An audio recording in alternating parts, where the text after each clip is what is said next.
Reds, Tuesday, January 21st, or the 21st of January, depending if you want old money or new money. No bed Tuesday, as we know. I'm Andy Heaton. This is Kev Walsh. This is the 8th take of the intro.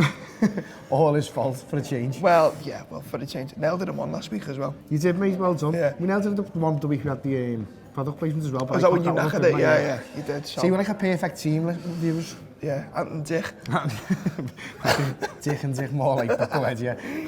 We're still kind of buzzing off the weekend a little bit, aren't we? Not kind of buzzing, I'm still absolutely flying off it. What a way to win it was. Like, we could have been 3 or 4-0 up, so we can point to the fact that we've absolutely destroyed them in the game.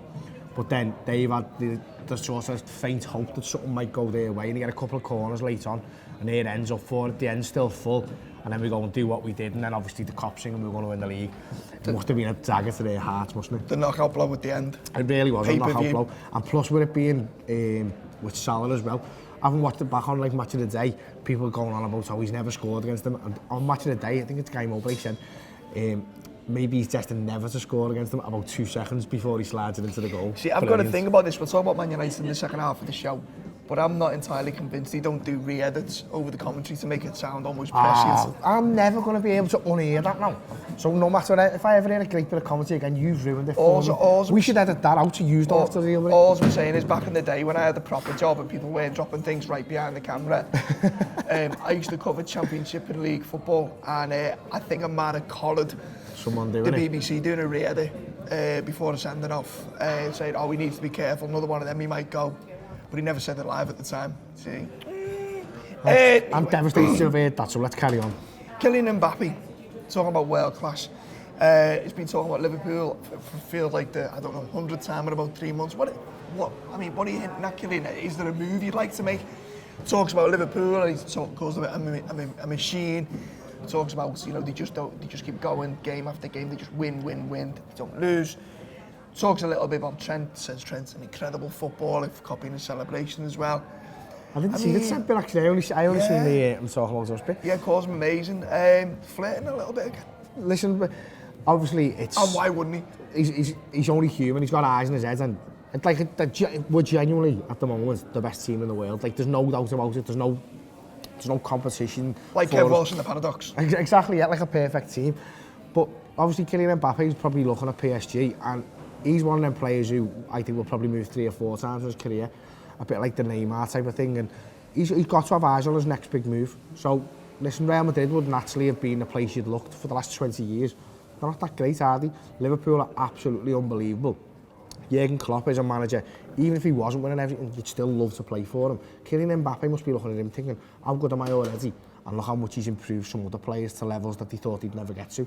If I was Mbappe and I was his agent, I'd be thinking, yeah, 2 or 3 years under Klopp would do me the world of good. Plus, I'd be at the biggest club in the world anyway. And of course, Jurgen Klopp was interested in him when he was at Monaco. We just couldn't do the deal at the time. I mean, if there's one regret, is that we're not where we are now, but we were 3 years ago. And then you're probably in with a better stiff, but at the time we moved to PSG. But who knows? Who knows indeed, and obviously there's a lot of Jadon Sancho talk as well, and I don't know whether the club have gone quiet on that, because the club were actually saying it on it, but it just feels like, I don't know whether it's maybe a little bit of a blackout on it, no one's talking about it anymore, are they? I was thinking about this the other day, and we'll stick with the Bundesliga in a minute. It's similar to the Alisson chat, where there was loads of links before the turn of the year, and then messages were put out, oh no, Liverpool are in for them, they couldn't afford them, there's a wrangle over this, that and the other. Never about the player, it was about the valuation and one thing and the other. Similar to Van Dijk. To be fair, I was just about to say, it seems to be a recurring theme of how we do our business, and listen, it works, and it probably helps everyone in the situation. If you think about it, it helps Liverpool, because it basically means probably we've done a deal and we're at the point of 99% certainty of it happening. The player's happy because he can settle in and just play the rest of the season knowing that the deal's going to happen. But the selling club also get the bonus of, okay, well we know 6 months before they're leaving that somebody is leaving, so we can go out and do our work to buy someone without everyone knowing we've got a massive chunk of change in the bank. The other side of it is as well now, because Liverpool's a destination, if you're looking at a player, you can say to a player, right, we really want you, but keep your mouth shut, keep your head down, say nothing, and don't rat on your mates. Whereas previously, a couple of years ago, there might be 4 or 5 other clubs in for him. And, you know, play might be mine to go, well, I mean, I could go to Liverpool, or I could go to, as you said, Barcelona, Real Madrid. But no. Yeah, so sticking with the Bundesliga, renewed links with Timo Werner of Red Bull, Jan Fjortov formerly of Chelsea, and Who else did he play for? I always get him confused with Josta and Flo as well. Tor André Flo. Yeah, Tor André Flo as well. Anyway, Jan Fjordhoff, that fella, he's a pundit in Germany and he's been bigging up the link between Werner and Liverpool. Bayern Munich have apparently cooled on the young German striker who scored 20 goals in 18 games this season. Best form of his career so far. Apparently a release clause of around €60 million. And dropping at each transfer window as well, apparently, so the news goes. It's Werner caught Liverpool according to Bill, isn't it? He's come out and said that the club that he wants to go to is Liverpool, and you don't know whether that's true or not, but I don't think Bill's not necessarily the most safest pair of hands when it comes to coach, shall we say.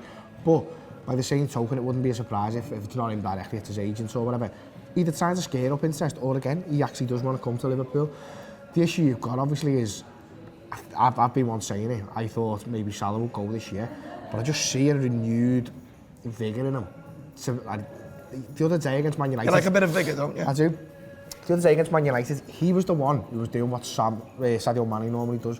Mane's normally the one who chases back the furthest, and there's been times when it's been said that Mane does well with Robertson because they back each other up, and sometimes gets left a little bit by Salah. Salah was all over the pitch on Sunday. It was a proper workman performance from him, and he had a touch of class as well. I don't know whether he's...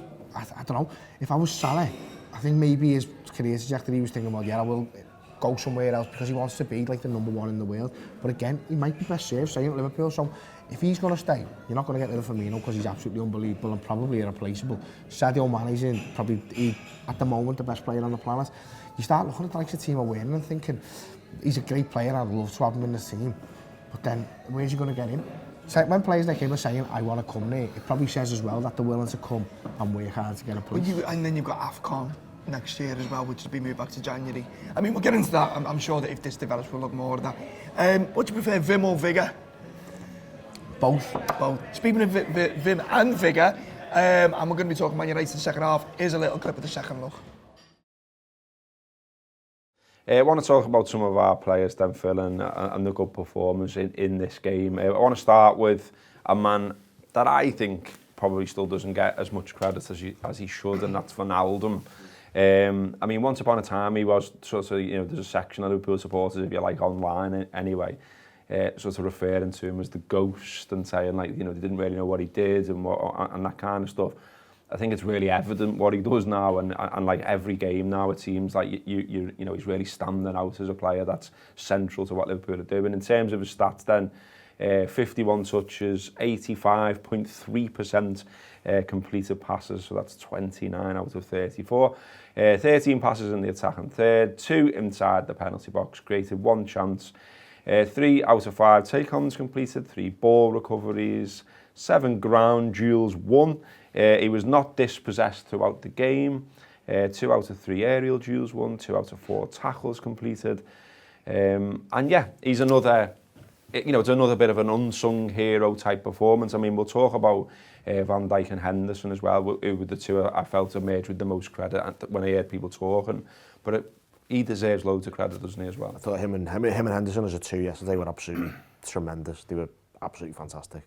Wijnaldum, to be fair, I can kind of see the ghost thing. There are games where you watch and it's like, oh, you get to an hour, it's like, oh, hang on, Wijnaldum's actually playing. And a lot of that isn't that he's doing nothing, it's that you don't see the things that he does. Because a lot of the stuff that football's like, this blocking passing lanes, for example, which you don't really see because you're not watching where the bit between where the player's going to pass from and to. You're not watching to see how difficult they're making that. But yesterday it was not ghost stuff, it was genuinely like you were watching it and going, that is awesome. He was getting balls, he was winning balls, he was driving forward 20 yards at pace. I mean, there was one where he stuck it through someone's legs in the centre circle, I think. Maguire was it? And I think he put the ball out to Mane straight after. And he created 20 yards of space just with one little touch through his legs. And we're back. Yep, brilliant second look. Final little look from us at the United game. Been a little bit of fallout from the United game and how times have changed. United have been charged for failing to control the players in regards to them crowding the referee for the goal that was eventually ruled out by Bobby Firmino. I mean, I remember a time when week in, week out, Man United were literally given free rein to get in referees' faces and scream at them. It was like assault back in the 90s. Yeah, and but because, Ferguson might have had a little bit of influence at the FA. Not an ever comes. I mean, I remember a famous game. United played Middlesbrough, and Middlesbrough got awards the penalty. And I think it's a famous picture of Roy Keane. You can see the veins in Roy Keane's head near popping, screaming in Andy D'Urso's face. Andy D'Urso comes out after the game and said, well, the only reason I backed off is because I was absolutely convinced I would have been pushed over if I didn't. And the type of things they got away with, which is incredible, really. I mean, the mad thing is, off the back, Butter missed the penalty because, you know, Butter. Yeah, but also the pressure of the situation. In situations like that, when United used to get away with it, you do it to delay the penalty taker, to try and get in the referee's mind for the next one. You're not necessarily trying to get him to change this award. And I always say this with our players now. You see Henderson running around the pitch all the time, and you can do it like that. Well, and you can try and do it like United done on Sunday, where you crowd the referee and give him loads. It's not going to work. De Gea got a booking at the time. He's being pulled back for it now.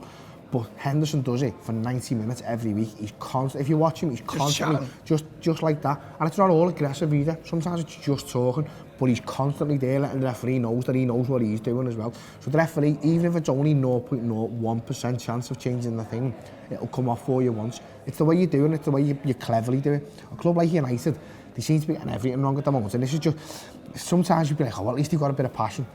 It wasn't the right, it's not just not the right way of doing it, do you know what I mean? Everything about that performance from United on Sunday I thought was absolutely... I think that was more out of petulance and spite than any latent pride, to be honest. Exactly, yeah. It was more to do with, like, I don't know what else to do. And once you're at that point, that's Evertonian side to save face, like Funes Mori doing it here, if you're young kissing a bite. Stuff like that is what smaller clubs do. When United do you think paradoxically they might have even rather had that goal given, because then they've got an excuse saying, oh, well, the referee screwed us, blah, blah, blah, as opposed to... I would play it out. Yeah, it could quite conceivably be that, and then you've got the whole Liverpool fiasco that people are carrying on going on. Listen, all that stuff is fine, but again, for years we've done it. For years we talked about Howard Webb being in Ferguson's pocket and blah, blah, blah, blah, blah. These are the type of things you talk about when you're not good enough to win a league. Liverpool now, it's none of our business talking about stuff like that, because we're the best team on the planet and we've got a million other things we can talk about. It's great to take delight in the teams that have watched us go through this 25 years of pain, 30 years of pain that we've had, and be able to say, well, you're doing exactly what we used to do, and you're doing what you took the mick out of us for doing. You mentioned Howard Webb there, one of my favourite things, probably the best thing Ryan Babel ever did in a Liverpool shirt, was that picture on Twitter that he got fined for, of Howard Webb in a Man United shirt. That was funny to be fair. Okay, so continuing the thread of laughing at United, Ole Gunnar Solskjaer's gone full Roy Hodgson, come out with a cracker, another cracker. Quote today, we've lost to Liverpool, a team that you say are all fantastic, and we've been in the game to the last kick of the ball, and for me, that strides forward. Really? Formidable Northampton Town, mate. He's one step away from saying that. United, they could have been 4 and 5 down. And should have been deservedly. But again, even if they'd have got a goal, unless it had come in the 93rd minute, I'd have been supremely confident we'd have gone down the other end and scored. They weren't in it, and the chances they created, the Martial one looks, if you slow it right down, like a belter of a chance, and he probably should do better with it. But in reality, he's got the 2 best centre-halves in the league, closing them down at a rate or not. He's probably thinking, oh my God, I'm going to absolutely clatter here. So Solskjaer can come out and listen, I don't necessarily blame him for what he's doing, because it's like... He's not going to come out and say, oh shit. But it's like Brendan Rodgers when he was at Liverpool, though. He's not qualified for the job, so he's pitching for the job while he's in it, which always looks... It's cringeworthy, isn't it? So, listen, as far as I'm concerned, Ollie, you're doing a great job, mate, and I think Roy Keane was right in what he was saying to Carragher. At least another 12 months, and I'd give you a 5-year contract, lad. Harking back to what Kev was saying then, that they used to be like us, even off the pitch, the sports science team at United. I mean, Marcus Rashford's injury, turns out that after the Norwich game the other week, he'd done an interview at Hotel Football and he was in so much pain he couldn't sit down. And then 3 days later he comes on for Man United against Wolves and gets injured. Broken back. And double stress factor in his back. Like, I mean, when Solskjaer says his back fired, I mean, you look at, I mean, we often moan when players, or, you know, we comment about when a player's injured with Liverpool, Klopp's very, very reluctant to put a time scale on when they're coming back. But is that not just said? You can see now why they're being sensible at it. They don't want to put pressure on. Listen, of leave course. It be. I mean, that to me is dereliction of duty. Yeah, it's negligence. It's total negligence. And do you know what? I seen someone on Twitter make a great point about it. Wasn't me, was it? It definitely wasn't you, mate. No. Okay. Someone said people were criticising Paul Pogba for using his own medical team. But Paul Pogba now can go, well, why do you think I'm not using these absolute clowns? Do you think I'm stupid? If he's already got a stress factor in his back, why is he bringing him on in an FA Cup replay? there's bigger fish to fry. That kid's in the form of his life. He scored 20-odd goals this season, hasn't he? And to bring him on, when the game, I think they were 0-0, weren't they? He would go 1-0 up when he's on. So we can point to that and say we've got through in the FA Cup. The likelihood is they're not going to win the FA Cup. And the thing is, Rashford's now out till next season. Solskjaer didn't want to put any sort of time frame on it, is he? But he's saying, he's out for a little while. The rumours are it's out till next season. But a double break in your back, yeah, I'm sure it is, mate. But again, that's the club's fault, it's negligence. And they're not going losing their best player when they're in the position that they're in at the moment, they are going to sink like a stone. Van Persie's come out as well and criticised the club again, seems to be a bit of a common thing now, saying he had a stress fracture in it, and after that he was never quite the same, there was always a weak spot. So, you know, well then Ollie, you keep going, 5-year contract, let's go. We're going to round up in a minute. One more little dig at United. This has been the most Man United talking I've ever done. You know what? We're allowed to enjoy it. Only this 1 week, though. It won't happen again next week. We'll be back to Everton next week, Blues. Don't worry, we'll be back for you. 2011, Ryan Giggs gives an interview. The 7th. Yeah, it was only 7th of January. Funny enough. I reckon everyone who's watching this video already knows what an interview is, but it's all going read it out anyway. We would never collapse like Liverpool. Let me just read. Ryan Giggs says the crisis that has engulfed Liverpool could not happen at Manchester United because of the successful foundations laid by Sir Alex Ferguson. Nice one, Ryan. Happy days. Okay, so before we wrap up, as I've got a January sale on and the merch, you don't know where to go, they're on the site there. Get involved, some boss stuff, some boss savings on there. I think that's about it. I think it is, mate. On to Wolves, on to the next game, and then we can all start talking about being champions now with the cop of all of these Shanghai, haven't we? And then give it another 6 games and we'll start talking about them other 2 targets that we've all got in mind that no one wants to jinx. There you go, happy days. That's been Talking Reds, No Beds Tuesday. Andy Heaton, Kev Walsh, up the Reds.